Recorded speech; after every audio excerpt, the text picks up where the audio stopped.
प्रिय श्रोता माने ईश्वर पवित्र नाम धर्ममय नाम आप को समस्त को मोर नमस्कार व आज शिक्षा मध्य को आप को समस्त को स्वागत जनाए। आज शीर्षक है धर्म एते सस्ता नुहे पापी केबे धार्मिक नुहे। पुनर्बार शीर्षकटी पढ़ुअछि धर्म एते सस्ता नुहे पापी केबे धार्मिक नुहे। प्रिय श्रोता माने आमे धर्म को बहुत सस्ता कर देइछु। आमे धर्मर बाणी को बहुत सस्ता कर देइछु। धर्म काहाटारु आगत? धर्म ईश्वरଙ୍କ ठारू आगत। ईश्वरଙ୍କ शिक्षा बाणी को आमाने धर्मर शिक्षा बाणी बोली कहिबा उचित। आउ धर्मर शिक्षा बाणी मनुष्यर बुद्धि ज्ञान विवेक ठारू बहुत ऊर्ध्वरे अटे। ताहा प्रथमरे पवित्र अटे, द्वितीय रे ताहा शांतिप्रिय अटे, ताहा प्रत्येक मनुष्य पाई उपकारी अटे। धर्मर बाणी समस्त मानव जाति पाई उपकार अटे। प्रिय श्रोता माने धर्म एक वचन अटे। धर्म को जदि आमाने दुई भाग करिबा धर्म शब्द को ताहा हेले धर्मर महत्व रहिबो नाही। धर्म ए जो शब्द ताहा एक वचन अटे। ताहा को जदि आमाने दुई भाग करिबा ताहेले से शब्दर अर्थ रहिबो नाही।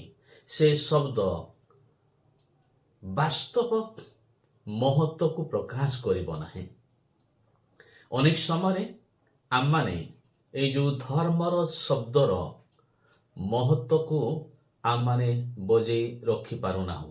केवल ताहा आमानकर स्वार्थ निमंते। मनुष्यर स्वार्थर शिक्षा धर्मर बाणी केबे हेई पारिबो ही नाही। आम प्रत्येक को ईश्वर बुद्धि ज्ञान व विवेक देइछंती। कोन पाई? एथिपाई कि आमानक बुद्धि आमानक ज्ञान और आमानक विवेक द्वारा जेपरी प्रत्येक जिनस को आमाने परीक्षा करी जानी पारू कौन ठीक कौन भूल। आपण मानक बुद्धि ज्ञान और विवेक रे आपण माने परीक्षा करी गोटे विषय को बुझी पारिबे जानी पारिबे जे ताहा ठीक ना भूल अटे। प्रिय श्रोता माने आज जो शिक्षाटी आप मानक निकट में मु रखा चाहू अच्छे ताहा आपण मानकर बुद्धि ज्ञान और विवेक निकट रखी परीक्षा निश्चय करिवे। जदि ताहा उपयोगी हुए ताहाकु ग्रहण करिवे। उपयुक्त विषय आमाने ग्रहण करिबा उचित अटे। तो पुनर्बार मो शीर्षकटी मने पकई दिए धर्म एते सस्ता नुहे पापी केबे धार्मिक नुहे। केतेके विधर्मी गुरु माने अछंती जो माने के एई समाज को विपथरे नहीं जाउछंती केवल निजर स्वार्थ निमंते। निजर स्वार्थ निमंते लोक मानकु निजर शिक्षा गुड़िक निजर लाभर शिक्षा गुड़िक निमंते लोक मानकु ईश्वरଙ୍କ बाणी बोली शिक्षा दे समाज को विशृंखलित करुछंती। लोक मानकु अबाटरे नहीं सेमानंकर नष्ट करुछंती। सेमानकु लड़ाई झगड़ा करी निजर स्वार्थ हासिल करुछंती एक धर्मर नाम नहीं। पुनर्बार एक कथाटी आप मानक पाखरे रखुअछि धर्म एते सस्ता नुहे पापी केबे धार्मिक ନୁହେଁ। ତ ଆସନ୍ତୁ ଧର୍ମଶାସ୍ତ୍ରରୁ କିଛି ଅଂଶଟି ମୁଁ ପଢ଼ୁଅଛି, ତାହା ଆପଣମାନଙ୍କର ବୁଦ୍ଧି ଆଉ ଜ୍ଞାନ ନିକଟରେ ଆଉ ତାହା ମୁଁ ସମର୍ପଣ କରୁଅଛି। ତାହା ଆପଣମାନେ ଧ୍ୟାନର ସହିତ ଶୁଣନ୍ତୁ, ବୁଝନ୍ତୁ ଆଉ ଉପଯୁକ୍ତ ହେଲେ ତାହା ଗ୍ରହଣ କରିବେ। ମୁଁ ପଢ଼ୁଅଛି ଧର୍ମଶାସ୍ତ୍ରର ପ୍ରଥମ ତିମୋଥୀ ତାର 1 ପର୍ବର 7 ପଦ ପଢ଼ୁଅଛି।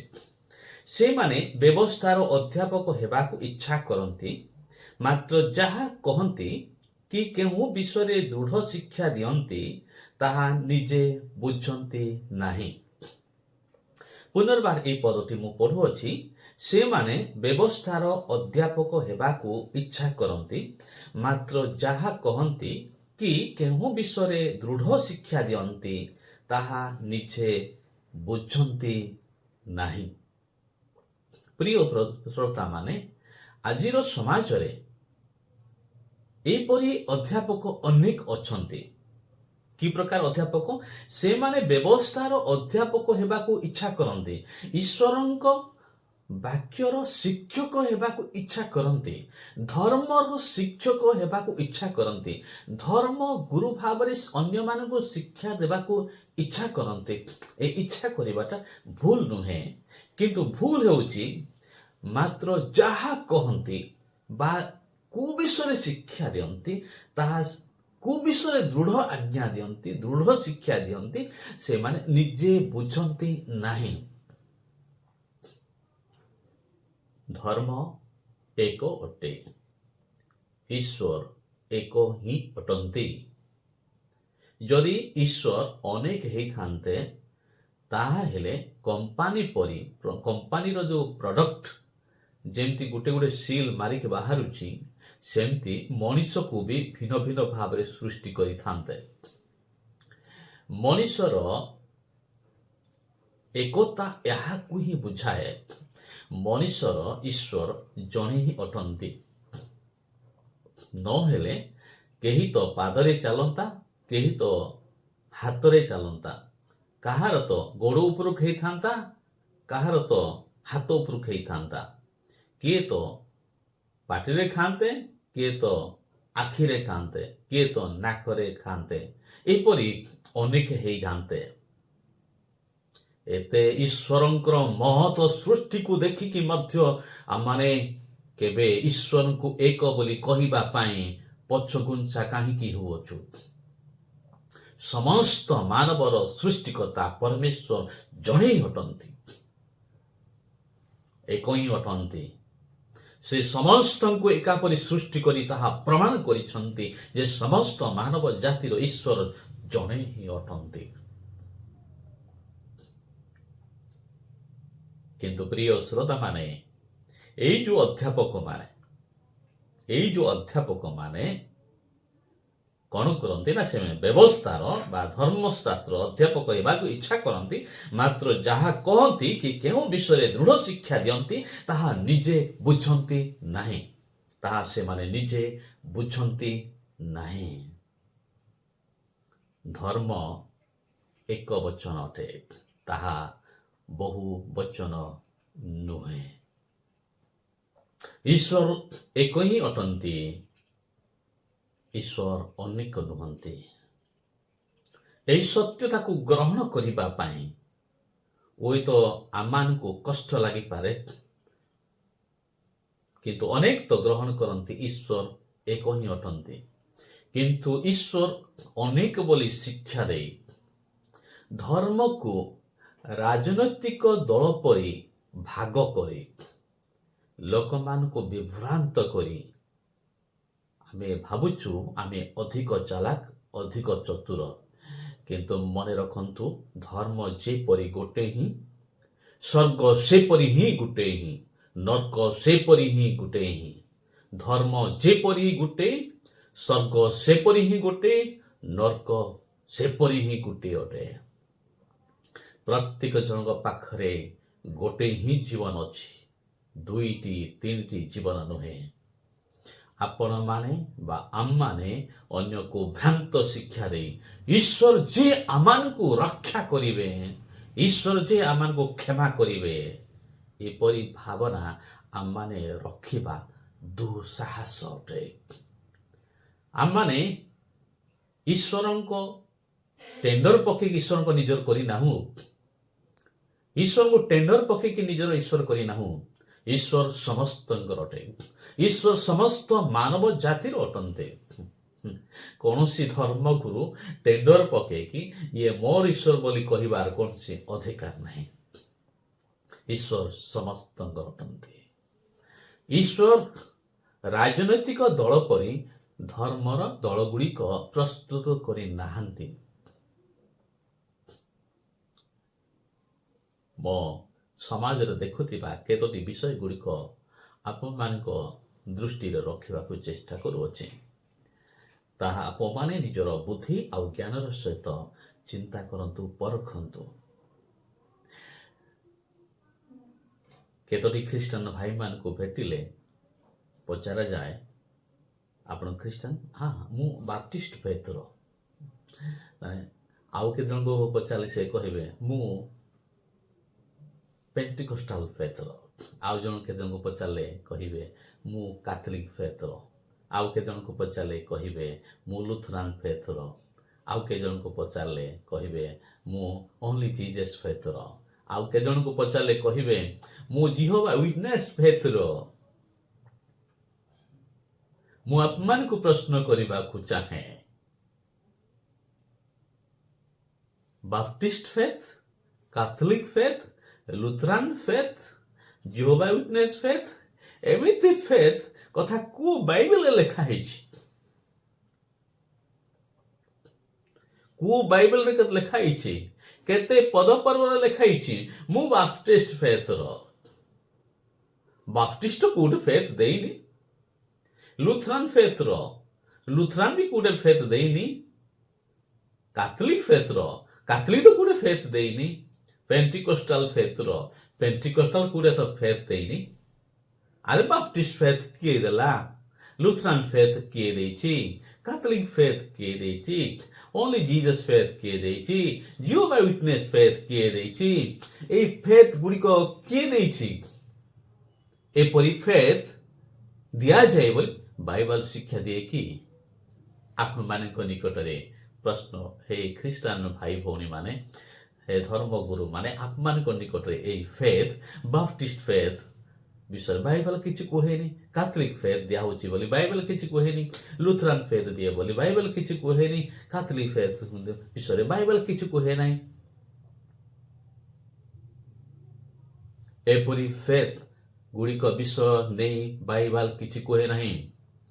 ଯେଉଁ ଫେଥ୍ କଥା ଆପଣ ସ୍ୱୀକାର କରୁଛନ୍ତି, ମୁଁ ବାପ୍ଟିଷ୍ଟ ଫେଥର, ମୁଁ ଲୁଥରାନ ଫେଥର, ମୁଁ କାଥଲିକ ଫେଥର, ମୁଁ ପେଣ୍ଟିକୋଷ୍ଟାଲ ଫେଥର ବୋଲି, ଏପରି ଫେଥ୍ ଗୁଡ଼ିକ ବିଷୟରେ ବାଇବେଲ କିଛି କୁହେ ନାହିଁ। ଧର୍ମଶାସ୍ତ୍ର କିଛି କୁହେ ନାହିଁ।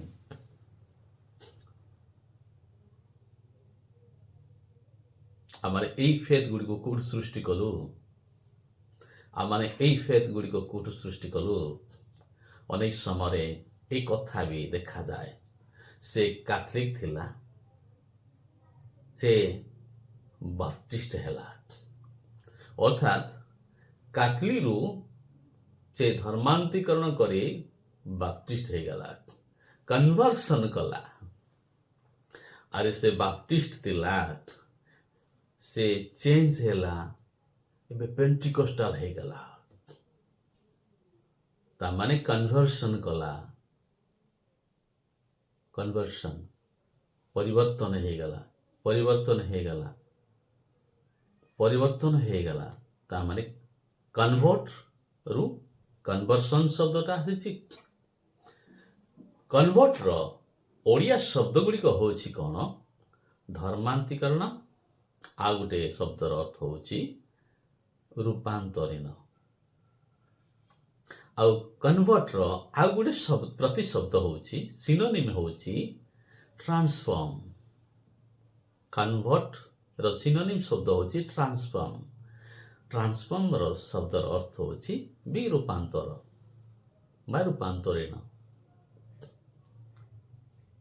ପ୍ରିୟ ଧାର୍ମିକ ଗୁରୁ ମାନେ, ଯେ ଆମମାନେ এই শব্দ ଗୁଡ଼ିକ ବ୍ୟବହାର କରି ଆମମାନେ ଧର୍ମର ମହତ୍ଵକୁ ଆମମାନେ ବଢ଼ଉଛୁ ନା କମଉଛୁ? ଧର୍ମକୁ କ'ଣ ଭାବିଛୁ ମାନେ? ଧର୍ମ କହିଲେ ନିଜେ ଈଶ୍ୱରଙ୍କୁ ହିଁ ବୁଝାଏ। ଧର୍ମ, ସେ ହିଁ ଧର୍ମ। ମଣିଷ ପାପୀ ଅଟନ୍ତି, ଈଶ୍ୱର ଧାର୍ମିକ ଅଟନ୍ତି। ଧାର୍ମିକରୁ ଧର୍ମ ଆସିଛି, ଈଶ୍ୱରଙ୍କ ଠାରୁ ଧର୍ମ ଆସିଛି। ଧର୍ମର ବାଣୀ ଈଶ୍ୱରଙ୍କ ମୁଖରୁ ବାହାରିଛି। କାଥଲିକ ଧର୍ମରେ ଥିଲା, ବାପ୍ଟିଷ୍ଟ ଧର୍ମ ଗ୍ରହଣ କଲା। କାଥଲିକ ଧର୍ମରେ ଥିଲା, ବାପ୍ଟିଷ୍ଟ ଧର୍ମ ଗ୍ରହଣ କଲା। କନଭର୍ସନ ଯେଉଁ ୱାର୍ଡ ବ୍ୟବହାର କରୁଛନ୍ତି, ଆପଣମାନେ କ'ଣ ଭାବିଛନ୍ତି? ଧର୍ମ ଏକ ରାଜନୈତିକ ଦଳ ଗୁଡ଼ିକ ପରି? ଆମମାନେ ଏପରି ହିଁ ଭାବୁଛୁ। ଧର୍ମ ଏକ ରାଜନୈତିକ ଦଳ ଗୁଡ଼ିକ ପରି। ତାମାନେ ଧର୍ମ ଅନେକ ଅଛି। ତାହେଲେ ଧର୍ମର ମହତ୍ଵ କୋଉଠି ରହିବ? ଧର୍ମକୁ ଯଦି ରାଜନୈତିକ ଦଳ ପରି ଆମମାନେ ଧର୍ମ ଗୁଡ଼ିକ ବୋଲି କହିଦେବା, ଏ ଧର୍ମରେ ଥିଲା, ସେ ଧର୍ମ ଗଲା ଯଦି କହିବା, ତାହେଲେ ଧର୍ମର ମହତ୍ଵକୁ କୋଉଠି ରଖିବେ ଆପଣ? ଧର୍ମର ମହତ୍ଵ ରହୁଛି କି? ଧର୍ମର ଧର୍ମତ୍ଵ ରହୁଛି କି? ଆରେ ଆମମାନେ ଏହା କହିପାରୁ ପ୍ରିୟ ଭାଇମାନେ, ସେ ଧର୍ମକୁ ଛାଡ଼ିଲା ମାନେ ସେ ପାପୀ ହେଲା। ଧର୍ମାନ୍ତରଣୀୟ କଲା ନାହିଁ, ଧର୍ମାନ୍ତରିତ ହେଲା ନାହିଁ, ଟ୍ରାନ୍ସଫର୍ମ ହେଲା ନାହିଁ, କନଭର୍ସନ କଲା ନାହିଁ, ସେ ଧାର୍ମିକ ଥିଲା, ପାପୀ ହେଲା। ଯଦି କହିଲେ ଧର୍ମର ମହତ୍ଵ ରହିବ। କନଭର୍ସନ କଲା କହିଲେ ଧର୍ମକୁ ଆମମାନଙ୍କର ଶବ୍ଦ ଗୁଡ଼ିକ ଦ୍ୱାରା ଆମେ ଧର୍ମର ମହତ୍ଵକୁ ନ୍ୟୁନ କରୁଛୁ, ଛୋଟ କରୁଛୁ। ଆମମାନେ ସେ ଧର୍ମର ମହତ୍ଵକୁ ଆମେ ତଳେ ପକାଉଛୁ। ଈଶ୍ୱରଙ୍କ ବାଣୀକୁ ଆମମାନେ ତଳେ ପକାଇ ପାରିବା ନାହିଁ। ଈଶ୍ୱରଙ୍କ ବାଣୀ ଗୁଡ଼ିକୁ ଆମମାନେ ତଳେ ପକାଇବା ନାହିଁ। ଅସମ୍ଭବ ସମ୍ଭବ ନୁହେଁ। ଈଶ୍ୱର ଧର୍ମମୟ ଅଟନ୍ତି, ସେ ସର୍ବଜ୍ଞ ଅଟନ୍ତି, ସେ ସର୍ବଦର୍ଶୀମାନ ଅଟନ୍ତି, ସେ ସର୍ବବିଦ୍ୟମାନ ଅଟନ୍ତି, ସେ ମହାନ ପରମେଶ୍ୱର, ସେ ପବିତ୍ର ମହାପବିତ୍ର ଅଟନ୍ତି। ସେ ନିଜର ବୁଦ୍ଧି ଆଉ ଜ୍ଞାନ ଦ୍ୱାରା ପୃଥିବୀରେ ଥିବା ପ୍ରତ୍ୟେକ ଦୃଶ୍ୟ ଅଦୃଶ୍ୟ ସମସ୍ତ ବସ୍ତୁକୁ ସୃଷ୍ଟି କରିଛନ୍ତି। ସେ ଈଶ୍ୱରଙ୍କର ବାଣୀକୁ ଆମମାନେ ଏତେ ତଳକୁ ପକାଇବା ନାହିଁ। କନଭର୍ସନ ଶବ୍ଦଟି ଧର୍ମ ନିମନ୍ତେ ଉପଯୁକ୍ତ ଶବ୍ଦ ନୁହେଁ। ଏ ଧର୍ମରେ ଥିଲା, ସେ ଧର୍ମକୁ ଗଲା, ଏଇ କଥା କହି ଆମେ ଧର୍ମର ମହତ୍ଵକୁ, ଇମ୍ପୋର୍ଟାନ୍ସକୁ ଆମମାନେ ଆଘାତ କରୁଛୁ। ତାର ମହତ୍ଵକୁ ଆମମାନେ ବଞ୍ଚି ରଖିପାରୁନୁ। ଆରେ ଯେ ଧର୍ମକୁ ଛାଡ଼େ ସେ ପାପୀ, ଯେ ଧର୍ମକୁ ଛାଡ଼େ ସେ ପାପୀ। ଧର୍ମର ବିପରୀତ ଅଧର୍ମ ଅଟେ। ଧର୍ମକୁ ଛାଡ଼େ ଯେ ଅଧର୍ମୀ। ଧର୍ମକୁ ଛାଡ଼ିକି ପୁଣି ଧାର୍ମିକ ହେବ ନାହିଁ। ଧର୍ମକୁ ଯେ ଛାଡ଼ିକି ସେ ପୁଣି ଧାର୍ମିକ ହେବ ନାହିଁ। ଧର୍ମକୁ ଯେ ଛାଡ଼େ ସେ ପାପୀ ଅଟେ। ସେଥିପାଇଁ ଏ କନଭର୍ସନ ୱାର୍ଡକୁ ଆମେ ବ୍ୟବହାର କରିବା ନାହିଁ। ହେଇପାରେ ଆମେ ଏଇ କଥା କହିପାରୁ, ସେ ପାପୀ ଥିଲା, ଧାର୍ମିକ ହେଲା। ବୋଲେ ଏଇ କଥା କହୁ, ସେ ଧାର୍ମିକ ଥିଲା, ପାପୀ ହେଲା। ସେ ଧର୍ମ ଦ୍ରୋହୀ ବୋଲି କହିବା ଆମେ। ସେ ଧର୍ମକୁ ଛାଡ଼ିଥିବା ବ୍ୟକ୍ତି, ଧର୍ମହୀନ ବ୍ୟକ୍ତି, ଏଇ ଶବ୍ଦଟା ଆମେ ବ୍ୟବହାର କରିପାରୁ। କିନ୍ତୁ ଏ ଧର୍ମରେ ଥିଲା, ସେ ଧର୍ମକୁ ଗଲା। ତାମାନେ ଧର୍ମ ହଜାରେ ନୁହେଁ। ରାଜନୈତିକ ଦଳ ଯେପରି ହଜାରେ, ସେମିତି ଧର୍ମ ହଜାରେ ନୁହେଁ। ଧର୍ମକୁ ଆମମାନେ ଏତେ ତଳକୁ ଆଣିବା ନାହିଁ। ଯେ ଧର୍ମକୁ ପଦାଘାତ କଲା, ସେ ଅଧାର୍ମିକ, ସେ ପାପୀ ଅଟେ। ଆଉ ସେପରି ବ୍ୟକ୍ତିମାନଙ୍କ ନିମନ୍ତେ ଏକ କନଭର୍ସନ ଶବ୍ଦ, ଧର୍ମାନ୍ତରଣିକ ଶବ୍ଦ ଉପଯୋଗୀ ନୁହେଁ।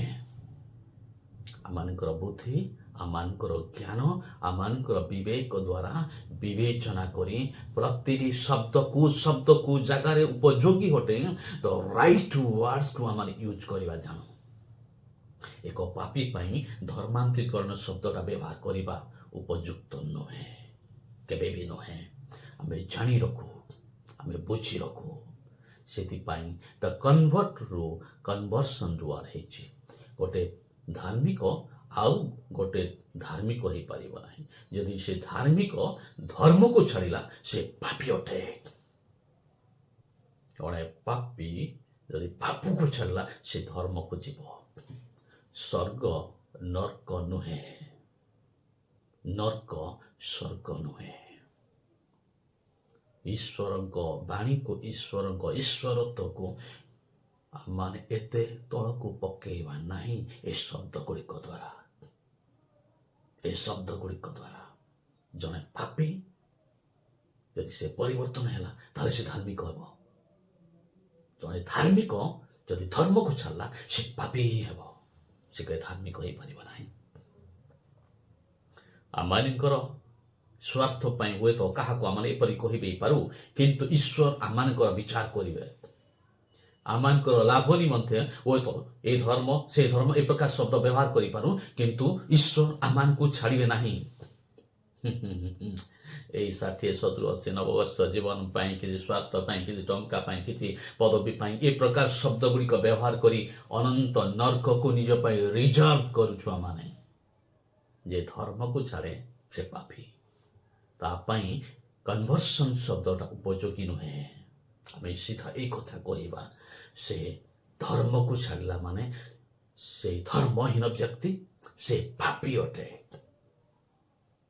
ତ এই ଜାଗାରେ ଯେଉଁ ସୁନ୍ଦର ପଦଟି ଲେଖାଯାଇଛି, ମାତ୍ର ସେମାନେ ବ୍ୟବସ୍ଥାର ଅଧ୍ୟାପକ ହେବାକୁ ଇଚ୍ଛା କରନ୍ତି, ମାତ୍ର ଯାହା କହନ୍ତି କି କେଉଁ ବିଷୟରେ ଦୃଢ଼ ଶିକ୍ଷା ଦିଅନ୍ତି ତାହା ନିଜେ ବୁଝନ୍ତି ନାହିଁ। ଆମେ ବୁଝିବା ଦରକାର ଅଛି ଆମେ କ'ଣ ଶିକ୍ଷା ଦେଉଛୁ, ଆମେ କ'ଣ କହୁଛୁ, ଆମେ କ'ଣ ଦୃଢ଼ ଶିକ୍ଷା ଦେଉଛୁ ତାହା ବି ବୁଝିବାର ଆବଶ୍ୟକତା ରହିଅଛି। ଧର୍ମ ଏକ ହିଁ ଅଟେ, ଧର୍ମ ଅନେକ ନୁହେଁ। ଧର୍ମ ଏକ ହିଁ ଅଟେ, ଧର୍ମ ଅନେକ ନୁହେଁ। ସ୍ୱର୍ଗ ଗୋଟେ ହିଁ ମାତ୍ର, ସ୍ୱର୍ଗ ଅନେକ ନୁହେଁ। ନର୍କ ଗୋଟେ ହିଁ ମାତ୍ର, ନର୍କ ଅନେକ ନୁହେଁ। ଆଉ ସ୍ୱର୍ଗ ହିଁ ଅଟେ, ନର୍କ ହିଁ ଅଟେ। ଧର୍ମ ହିଁ ଅଟେ, ଅଧର୍ମ ହିଁ ଅଟେ। ଜଣେ ଧର୍ମକୁ ଛାଡ଼ି ଆଉ ଗୋଟେ ଧର୍ମକୁ ଯାଇପାରିବ ନାହିଁ। ସେ ଧର୍ମକୁ ଯଦି ଛାଡ଼ିଲେ ସେ ପାପୀ ଅଟନ୍ତି। ହୁଏତ ପାପୀ ଧାର୍ମିକ ହେଇପାରେ, କିନ୍ତୁ ଜଣେ ଧାର୍ମିକ ଧର୍ମକୁ ଛାଡ଼ିଲେ ମାନେ ପାପୀ ହିଁ ହେବେ। କାଠକୁ ଜାଳିଲା ପରେ ତାହା ଅଙ୍ଗାର ହେବ, ଅଙ୍ଗାର କେବେ କାଠ ହେଇପାରିବ ନାହିଁ।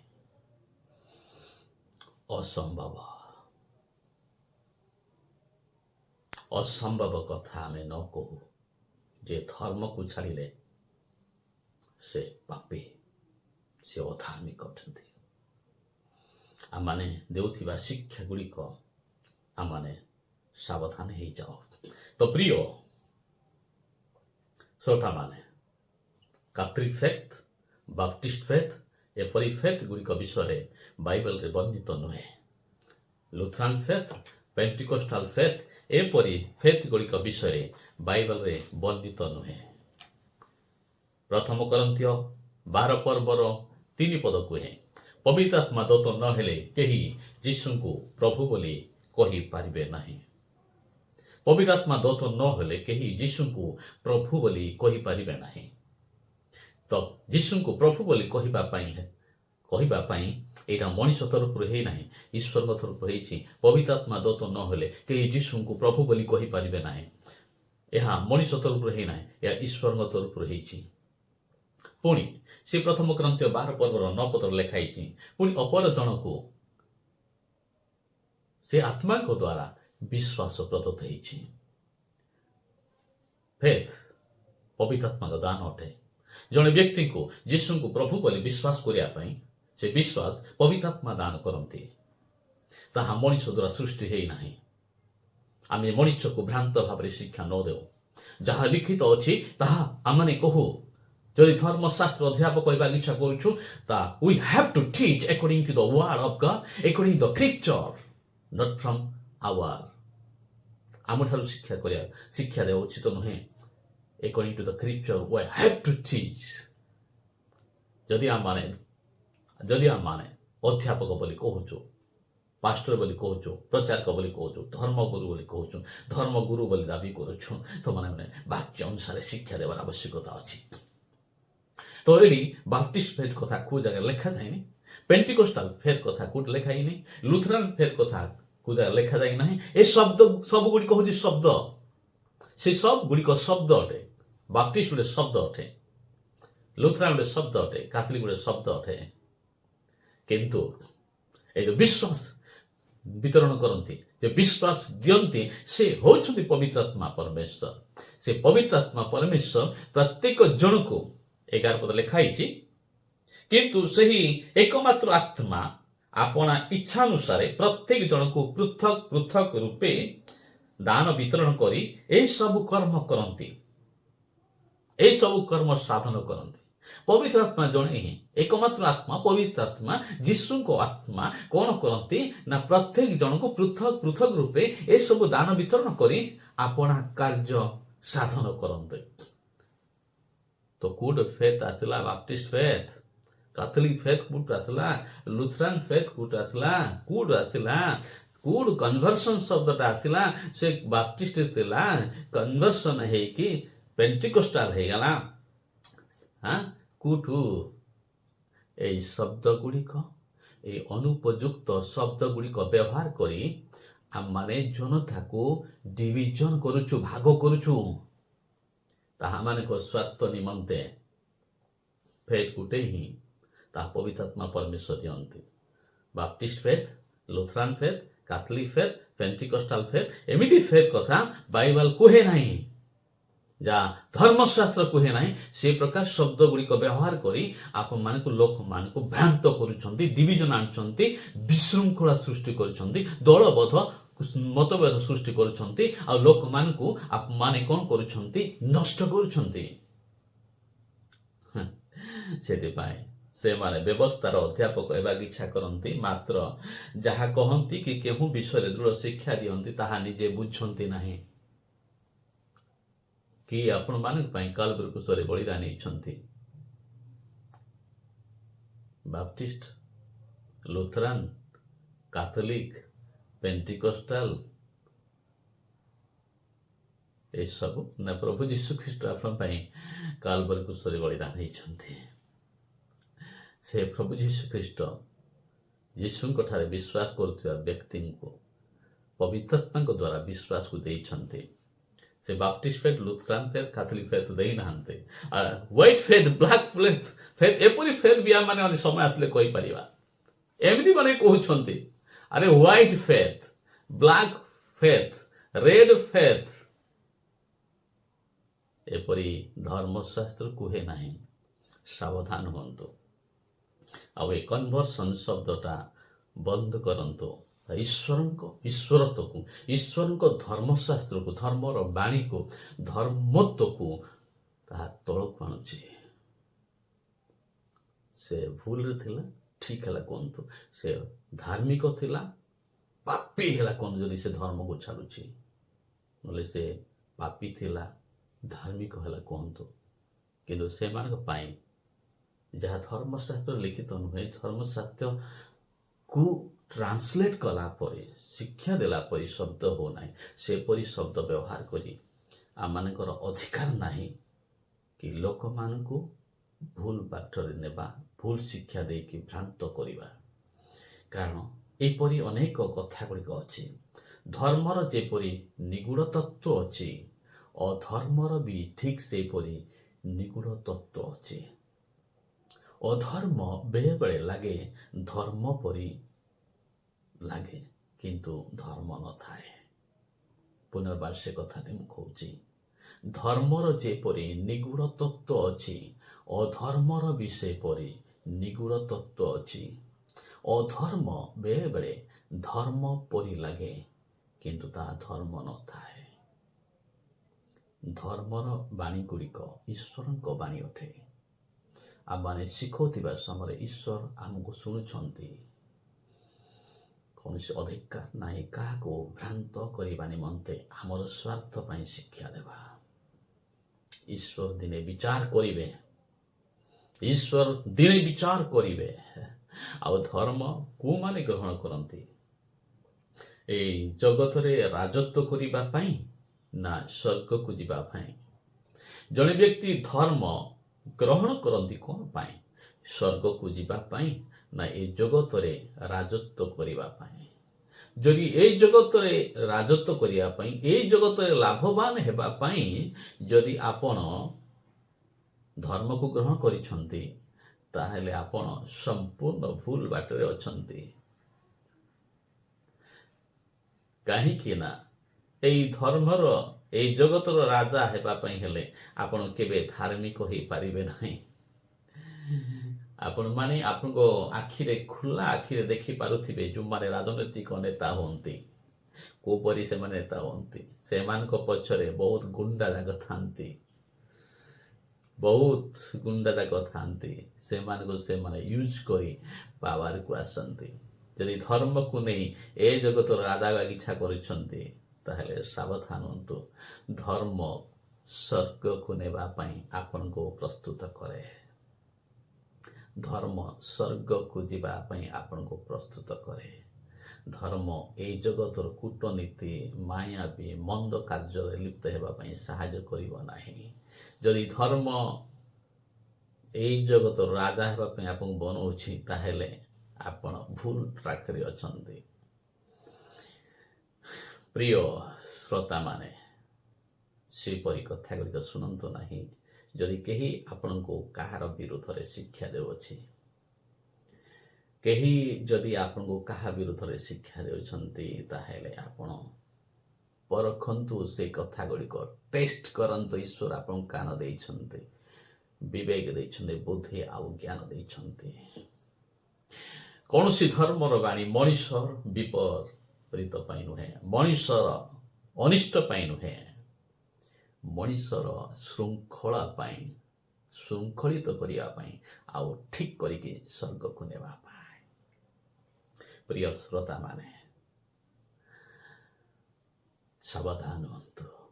এই ଜଗତରେ ତ ଅନେକ ଶବ୍ଦ ଅଛି, ଆଉ ସେ ପ୍ରତ୍ୟେକ ଶବ୍ଦର ଅର୍ଥ ବି ଅଛି। କିନ୍ତୁ କେଉଁ ଶବ୍ଦ କେଉଁ ଶବ୍ଦ ପାଇଁ ଉପଯୋଗୀ ଅଟେ, ଆମେ ତାହାକୁ ସଠିକ ଭାବରେ ବ୍ୟବହାର କରୁ।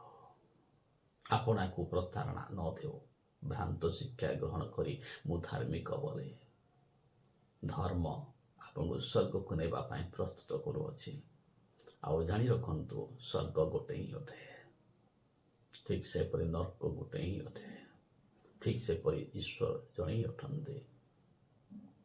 ଆପଣଙ୍କ ଜୀବନ ଯଦି ଧାର୍ମିକ ଭାବୁଛନ୍ତି କିନ୍ତୁ ଅଧର୍ମର କର୍ମ କରୁଛନ୍ତି, ତାହେଲେ ବଦଳିବାରେ ବହୁତ ଆବଶ୍ୟକତା ରହିଅଛି। କାହିଁକି ନା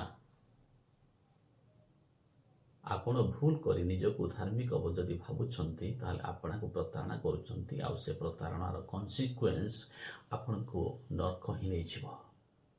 ଆଜି ହିଁ ଦିନ ଅଛି ପରିବର୍ତ୍ତନ ହେବା ପାଇଁ। ଭ୍ରାନ୍ତ ଚିନ୍ତାଧାରା ରଖନ୍ତୁ ନାହିଁ।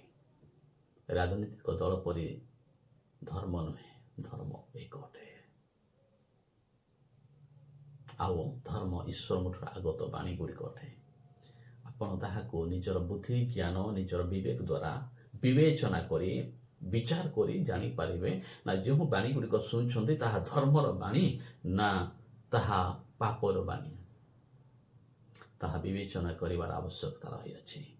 କାହିଁକି ନା ଆଜି ଜଗତରେ ଅନେକ ଏପରି ଧର୍ମ ଅଧ୍ୟାପକ ବାହାରିଛନ୍ତି ଯେ ସେମାନେ ଧର୍ମର ବାଣୀ କହୁଛୁ ବୋଲି ଅଧର୍ମ ବୁଣିକି ସମାଜରେ ଲୋକମାନଙ୍କୁ ବିନଷ୍ଟ ପଥରେ ନେଇ ଯାଉଛନ୍ତି। ଆଉ ସେମାନେ କ'ଣ କି ପ୍ରକାର ଶିକ୍ଷା ଦିଅନ୍ତି କି କଳ୍ପିତ ଗଳ୍ପ ଓ ଅଶେଷ ବଂଶାବଳୀରେ ମନୋଯୋଗ ନ କରି ଏଥି ନିମନ୍ତେ ସେମାନଙ୍କୁ ଆଜ୍ଞା ଦିଅ, ସେହି ସବୁ ତ ବିଶ୍ୱାସ ସମ୍ବନ୍ଧୀୟ ଈଶ୍ୱରଙ୍କ ବିଧାନର ଉପକାରୀ ନ ହୋଇ ବରଂ ଯୁକ୍ତି ତର୍କ ସୃଷ୍ଟି କରେ। ଅନେକ ଆଜି କଳ୍ପିତ କାହାଣୀ ସବୁ କହୁଛନ୍ତି, ବଂଶାବଳୀ ସବୁ କହୁଛନ୍ତି, ବୁଝିଲେ କି? ନିଜର ମତ ଗୁଡ଼ିକ ନିଜର କାହାଣୀ ଗୁଡ଼ିକ ଦ୍ୱାରା ଲୋକମାନଙ୍କୁ ଭ୍ରାନ୍ତ କରି ସେମାନେ ଲୋକମାନଙ୍କ ମଧ୍ୟରେ ଧର୍ମର ବିଧି ପ୍ରଚାର କରିବା ବଦଳରେ ମଣିଷର ନିୟମ କାନୁନକୁ ମଣିଷର ବିଧିକୁ ପ୍ରଚାର କରି ଲୋକମାନଙ୍କୁ ଲୁଣ୍ଠନ କରୁଛନ୍ତି, ଲୁଟୁଛନ୍ତି, ଏକ୍ସପ୍ଲଏଟ୍ କରୁଛନ୍ତି। କେବେ ଯଦି ସୁଯୋଗ ମିଳେ ତାହେଲେ 10ମ କ୍ଲାସର ଗ୍ରେଟ୍ ସନ୍ ଅଫ୍ ଇଣ୍ଡିଆ ଇଂଲିଶର ଚାପ୍ଟରଟିଏ ପଢ଼ନ୍ତୁ। ସ୍ୱାମୀ ବିବେକାନନ୍ଦଙ୍କର ମହତ୍ ଶିକ୍ଷା ଧର୍ମ ବିଷୟରେ କହିଛନ୍ତି। କେବେ ପଢ଼ନ୍ତୁ ନିଶ୍ଚୟ ଗ୍ରେଟ୍ ସନ୍ ଅଫ୍ ଇଣ୍ଡିଆ।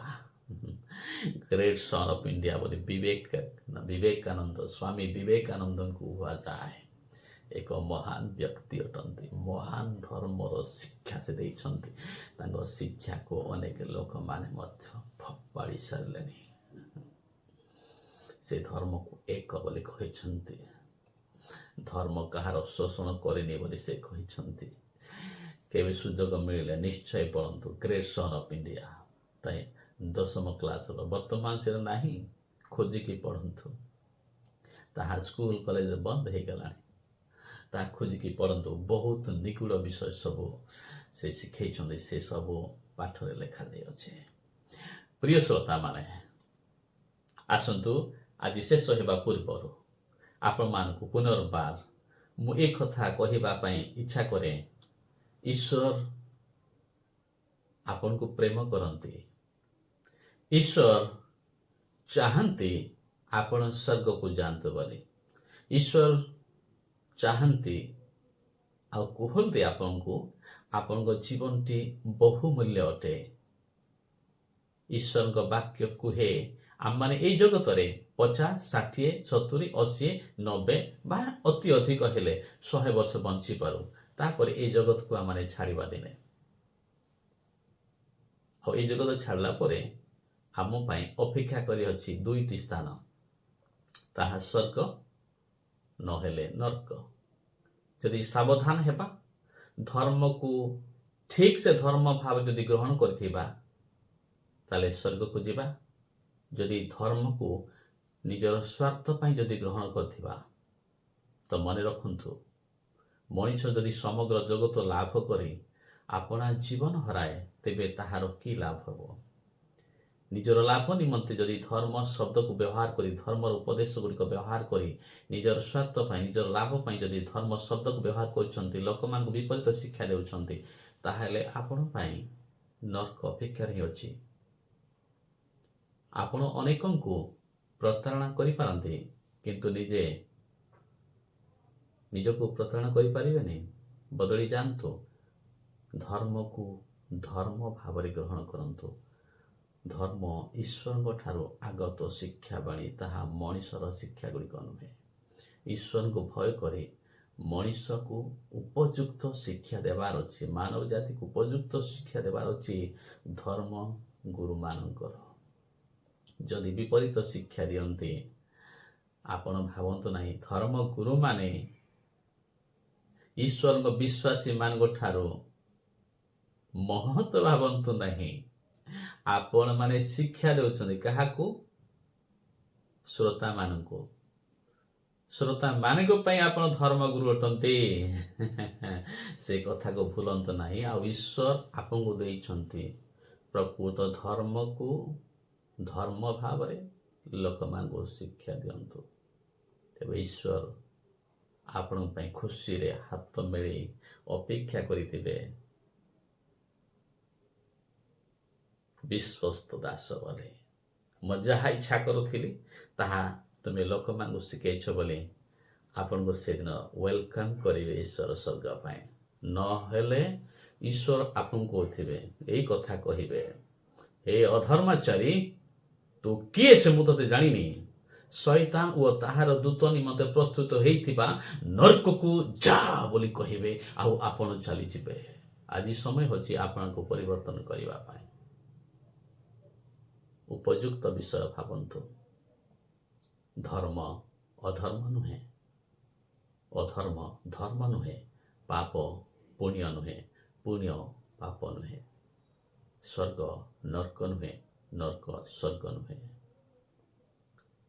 ସେଥିପାଇଁ ଧର୍ମ ଧର୍ମ ହିଁ ଅଟେ। ଧର୍ମ ରାଜନୈତିକ ଦଳ ପରି ଏ ଦଳକୁ ଛାଡ଼ି ସେ ଦଳକୁ ଯେମିତି ଯାଉଛନ୍ତି, ସେ ଦଳକୁ ଛାଡ଼ି ଏ ଦଳକୁ ଯେମିତି ଯାଉଛନ୍ତି, ଏପରି ପରିବର୍ତ୍ତନ କରିପାରିବେ ନାହିଁ। ଯେ ଧର୍ମକୁ ଛାଡ଼ିବ ସେ ପାପୀ। ଯେ ଧର୍ମକୁ ଛାଡ଼ିବ ସେ ପାପୀ। ଈଶ୍ୱର ଆପଣଙ୍କୁ ଉପଯୁକ୍ତ ପଦକ୍ଷେପ ନେବା ପାଇଁ, ଈଶ୍ୱର ଆପଣଙ୍କୁ ଉପଯୁକ୍ତ ବିଚାର କରିକି ଉପଯୁକ୍ତ ବିଷୟ ଗ୍ରହଣ କରିବା ପାଇଁ ଈଶ୍ୱର ଆପଣଙ୍କୁ ଆଶୀର୍ବାଦ କରନ୍ତୁ। ନମସ୍କାର।